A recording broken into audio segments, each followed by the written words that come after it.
Some of the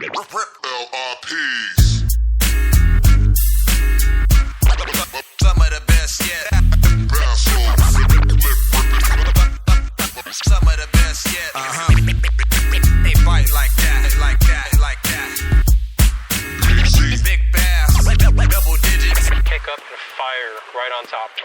Low fog, blast off, trying to get some cast off. Doing this here for years, get my pass on. Stream mask on, putting in work. Snap back, got me focused, never settle on a shirt. I miss. Look at this. God. He doesn't like. It is so big and He doesn't ugly. like Kellen. It's beautiful. He's giving him the big miss. Wow. What is it? How does a 1.20 m stack up to what you seen in the good old days? We never worried about length. It was always weight. So these boys said they estimated this thing to be about 70. Huh? We thought this was 70 pound. 70 Do pounds. you think that's fair? Fair guess? Well, look, I don't know. I seen those ones that you caught over at Eildon. See, they'd knock any fish that we ever caught. Because of how fat they were, They right? never had the gutses on them like that. They were all big streamline fish. Show him the photo whether it's actually out and then give him a rough guess. We've already done one. We did a catch and cook redfin. We did that on the houseboat. You got a redfin? Yeah, it was about You nailed it. that long. It was a Keithy fish. Oh, bull. We kept it. We filleted it just to give Yeah. a taste. What did you think of the redfin? I thought it was delicious. It tasted just like It's our. a bit drier, isn't it? yeah, The meat a bit drier. it tasted just like our yellow perch. Yeah. So what do you think? Like, if you caught that fish back in the day, what would you have said that would weigh? Yeah. 50, 60, maybe. Have to be more than 50. No. Oh, he's got a bigger guts, but I'm going by length. You just told us they don't go by length. Yeah, they'll nail on them out. They'll nail on them out like a 75. And all that one I seen that what you call Chep East got. Jesus, I don't know. As I said, he was about a 6'3" man and he's holding up the bloody tails on the ground. That's crazy. But he was a streamline fish. They're all the Murray fish are more streamlined. See, maybe these blokes are picking up a lot more feed. See, what was happening in our time, every fish you caught, you kept. There was no limit on fish. And at one time, there was no size. So that means if you've got a little cod like that, he's just pan size, he'd go too. Right. So they weren't going back in. So these fish, in our time, never got out the chance to get out to this size because of us taking the ones that are, 60 and 60 centimetres, 65. Like the Murray or the Yanko was the only place that these big blokes would come up. The Yanko, there was a lot in the Yanko, but there was a lot more up in the Darlin. Well, the Darlin's buggered now because they cut all the water off and they just died. But the Yanko's probably the same. I got one there at about 10 o'clock in the morning, and well, he's home on the photo, but yeah. So in your day, how common was a fish of that proportion? Yeah, well, you've got to. They'd have similar big bull head. Okay. But they'd no guts. Didn't have that big pot guts. They'd grow long. Well, I reckon they'd grow longer. I'm not sure. But yeah, I reckon 60 or so would pull him up full time. A fish like that. I just remember that. But this bloke's going to go more than that because of his guts. Well, I just remember that one that I caught like 20 years ago, which was a metre 16, and we actually weighed it, and it went 46. Yeah, well, but this has got another, 5 centimetres on it, plus that's a bigger fish, deeper fish. So I would have, you would think maybe 60. See, I don't know. I caught one in the cemetery hole out there with Tabascus, and he went well and truly over a metre, but he only weighed about 45 pounds. That's a lot though. And that's a skinny fish? That's a lot.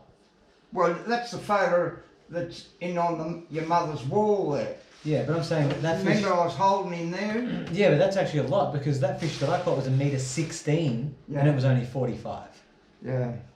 So something just over a metre at 45 is probably heavy. But the fish are definitely bigger bodied. Yeah. Incredible fish you guys have here. Yeah. 20 cents a pound. No, is that what it was? 20 cents. Okay. 2 bob. 2 bob a pound. If you fish for a week solid back in your day, Oh, you had how bad many days. how many of those would you catch? Oh, probably none. Really? So No, none. mm, The biggest one I ever caught in the Goulburn, because I was after him, was 22.5 pound. That's the biggest fish. That's the biggest fish that I ever got out of that bit of river from the cemetery hole. About by river it'd be about 1.5 miles, and in that 1.5 miles over 12 months, I took 1,000 pound of fish out of it. wow. And that was when the flood was on and when the water was down, you know. I was setting lines or putting me rods out when the water was running right on the edge of the bank, you know. There might be 30 foot down to the original depth. Straight and down. we're still catching them up there in the top. Just in, you know, the water was sort of backwater off the main water. It'd come in, and the wattle, especially the wattle. Whenever the wattle started to come out, in there, the saying was that under a wattle tree, the little birds have their nests and the little ones drop into the water. Come on. Yeah, You think they love those little birds? yeah. Well, my old man used to, they go into the old hay sheds and the sparrows and that would make their nests and they'd pull all the little sparrows out and put them on a hook. Savage. Bloody-o. And they were, phew, gone. Instant. Yeah. They knew Birds, what knew what birds. they were. Yeah, birds, little birds. Well, you know, put the hook under the wing and let them flutter around on the water. Oh man. Yeah. People think I'm crazy when I tell them fish at home eat birds. They just Well, can't wrap their head around it. we- They don't believe it. We went up to the Darwin and she was in flood.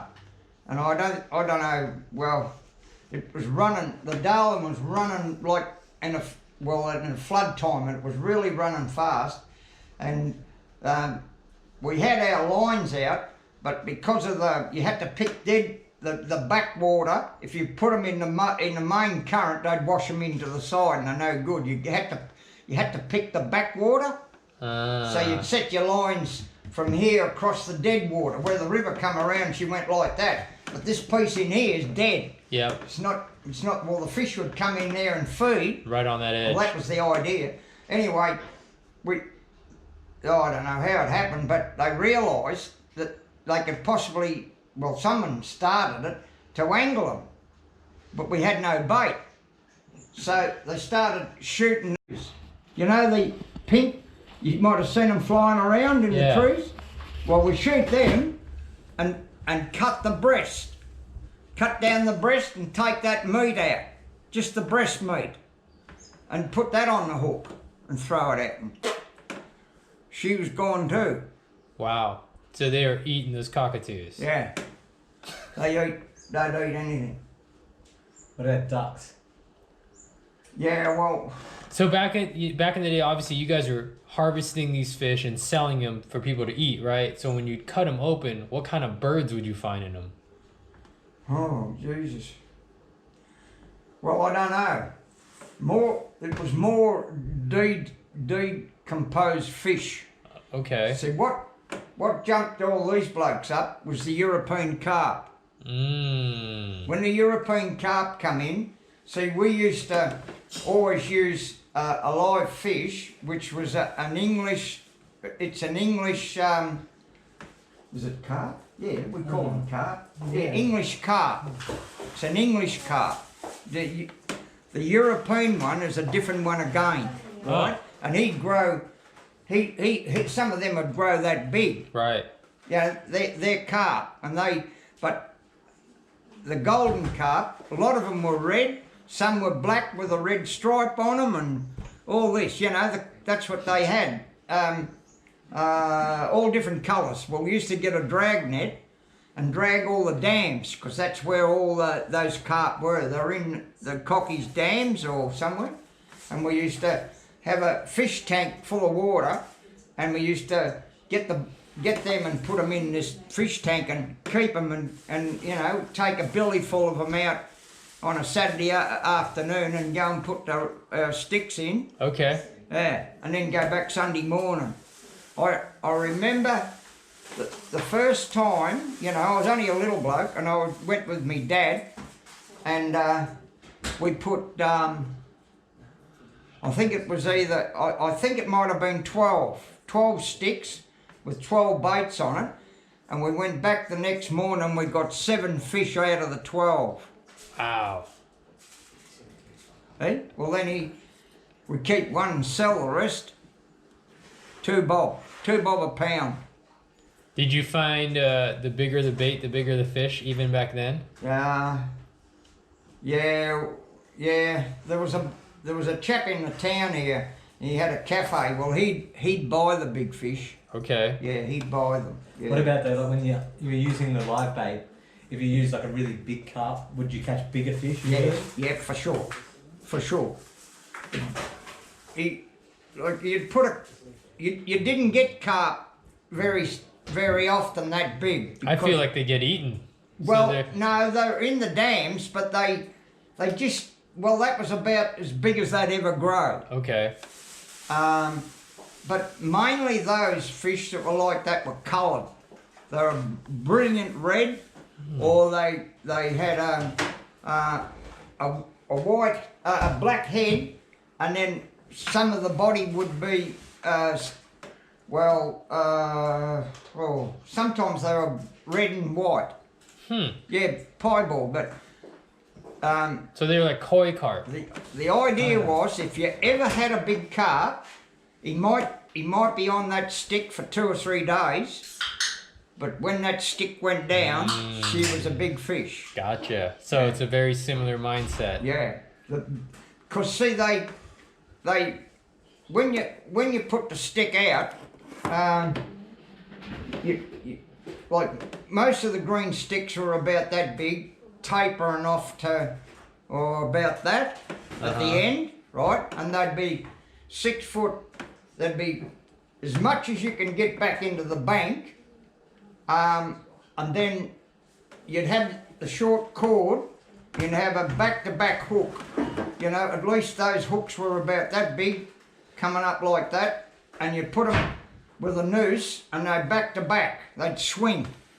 And you always baited with one, and the other one stayed loose, because sometimes when they hit, they missed that one, but as they went out, they always used their tail, So They'd back go then out, they would... and they hit, Okay. miss, and then as they went past, they'd go like that, and they'd pick up that hook that had no bait on it, and you'd catch them by the tail.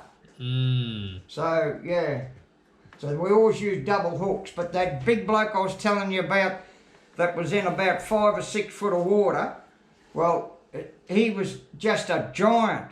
And when I went like that to grab the stick, he went down, and all had come up with mud and leaves and Christ knows, and both the hooks were pulled out at 45 degrees. He pulled them straight. We'd already got a 55, we got a 53, and we got a 51, and we had 1 8-pound. And this bastard was bigger than any of them, down in 6 foot of water. And he'd gone. Oh, Jesus. Oh, big fish. Big The fish. one that got away, huh? I've lost about 5. I lost the one that nearly pulled me out of the back of the boat, spun me around, and then we had a tug of war, Then there was one down here at Talamba, in that hole, and with Ray Sanders, and we had the same bloody episode there, and I stood up and give him buggery, and I pulled the hooks out of him. That was 2. And then I done one up in the Darwin. Well, I didn't see him, but the stick was laying over a tree root, or at least that thick or thicker, and the stick was over the top. And I stuck it in, and it had it out. It was about 8 foot out into the water, and it had a big fish on it. Well, when I come in the morning, the stick had gone, but he'd pulled the stick backwards and forwards over that tree root and rubbed all the bark off there right to the wood. And he left the hole about that far from there to there, and pulled the whole bloody lot out. So he was in there somewhere, but I couldn't hook him up again. Tried getting a grappling hook and thought I might pick the line up or pick the stick up, but never got him neither. Cal knows that feeling well. Oh yeah, we've had some good ones. Yeah. We went one day out with my mother lived out about 20 k's out from Shep, and there's a lot of channels. You know what a channel is, yes. Right? Well, at this time of the year they stop watering, and the water drops, so the channels all go back into holes, and they're all full of redfin. You know, redfin about that big.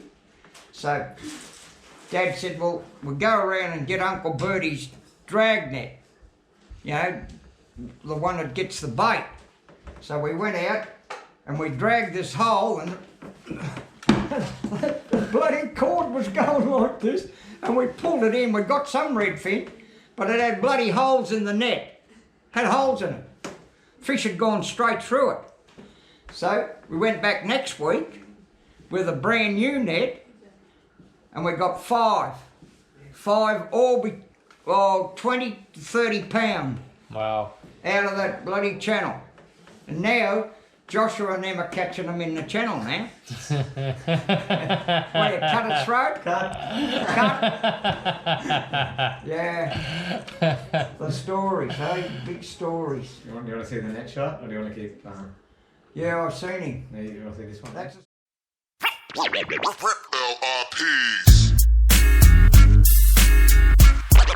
Some of the best yet. Some of the best yet. They bite like that, like that, like that.